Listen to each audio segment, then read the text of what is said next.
ভাই সিঙ্গাপুরের জন্য একটা নতুন চক্র বেরিয়েছে, বলতেছে যে তোমারে সিঙ্গাপুর নিয়ে যাব, সিঙ্গাপুর থেকে ট্রেনিং করিয়ে তোমারে দেশে নিয়ে আসবে। ঠিক আছে, তারপরে তুমি সে সিঙ্গাপুর দিয়ে কাজ করতে পারবো। মানে যে ট্রেনিংটা যেরকম বাংলাদেশে হয় না, হুম। সেই ট্রেনিংটা ওরা বলতেছে সিঙ্গাপুরে নিয়ে আসে ট্রেনিং করে তোমার অভিজ্ঞ বানিয়ে তারপরে কাজ দেবে। এই কথাটার কতটুকু বাস্তব ভিত্তি আছে একটু জানাবেন? হ্যাঁ, এটা 100% সত্যি, এরকম আছে।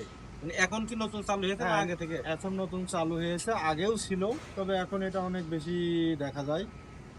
আনস্কিলে লোক নিয়ে আসার পরে বসে 6 মাস 7 মাস কাজ করানোর পরে তার সুযোগ দেয় যে রবিবারে রবিবারে ক্লাস করবি, হ্যাঁ, ক্লাস করে তুই স্কিল পাস করবি।